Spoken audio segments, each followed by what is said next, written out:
अस्सलाम वालेकुम दोस्तों, यूट्यूब चैनल सिंध कचहरी सां गॾु तव्हांजो मेज़बान शमशेर तईम। दोस्तों, अॼु सुरसोणी मेहार मां चंद सूखड़ियूं खणी तव्हां दोस्तनि जे लाइ हाज़िर थियो आहियां। उमेदु आहे त जीअं हीअ वीडियो तव्हां दोस्तनि खे पसंदि ईंदी। जिन दोस्तनि असांजो चैनल सब्सक्राइब कयो आहे, जेके उन्हनि खे ॾिसी असांखे मोट ॾेई रहिया आहिनि, उन्हनि दोस्तनि जो निहायती शुक्रगुज़ार आहियां। ऐं नवां अचण वारा जेके दोस्त आहिनि, उन्हनि खे गुज़ारिश आहे त बराए महिरबानी असांजे चैनल खे सब्सक्राइब कयो, त जीअं असांजी हौसला अफ़ज़ाई थिए ऐं असां वधीक महिनत करे सघूं। दोस्तों, हलूं था सूखड़ियुनि तरफ़। पहिरीं सूखड़ी, जर उज़वो खाज जर जर जी, जर उज़वो खाज जर जर जो, अदा जर जो पाणी, उज़वो आहे पिनी, खाज जो ॿोड़, जर जो लंघ ऐं ॿियो जर जो आहे सीर। हाणे गुज़ारिश थिए थी त पाणी पिनी ॿोड़, सोणी लंघे सीर जो।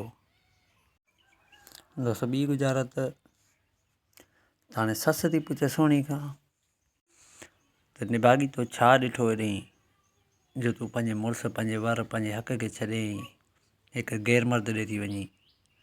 तिते सोणी चए थी त मूंखे मेहार जी बीन जेको मजबूर कयो आहे। हिते गुज़ारत आहे त उज़वे गाह ॿुधोम तॾहिं दिलि बाहि जी थई, अदा उज़वो कन गाह नाड़ो बाह जी चरी। चए थी कने नड़ ॿुधोम तॾहिं दिलि चरी थई। टीं गुज़ारत हाणे ॾम थो चए ससुई सुणी खे त तूं केॾांहुं थी वञी, छो थी वञी, छाला थी वञी। त हिते सोणी जो जवाबु आहे त मैं वखर वेंदी जो नरनामे को सॾु करेंदा। अदा इसराइकी में गुज़ारत आहे, मैं वखर वेंदी जो नरनामे को सॾु करेंदा। अदा वखर सोपारी, नरना मेहार। चए थी मैं 100 पार वेंदी जो मेहार में को सॾु करेंदा। दोस्तों, वरी चौथी गुज़ारत वरी ॾम थो चएसि त अहिड़े सीउ में तूं पंहिंजो घर छॾे ऐं तूं वञी थी, कुझु ख़्यालु कर। हीअ सीउ में तूं मरी न पई। सोणी थी चए त औरत खे अधु राति जो इल्म जो छा कंदो। अदा औरत सोणी इल्म जो सिपारो। चए थी सोणी खे सी पारो छा कंदो।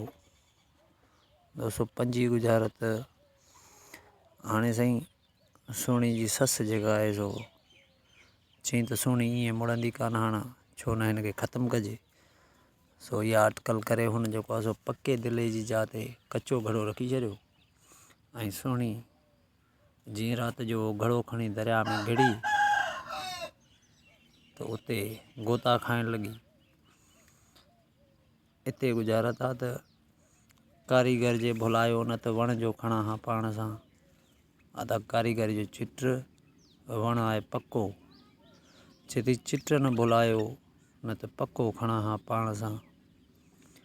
उमेदु आहे दोस्तों, गुज़ारतूं तव्हां दोस्तनि खे पसंदि आयूं हूंदियूं ऐं इनशाला तमामु जल्द नए सुर सां सूखड़ियूं खणी तव्हां दोस्तनि जे लाइ हाज़िर थीबो। तेसिताईं पंहिंजो ई पंहिंजनि प्यारनि जो रखिजो ख़्यालु। असांखे बि दुआ में रखिजो यादि। जाॾे पैर ताॾे ख़ैरु।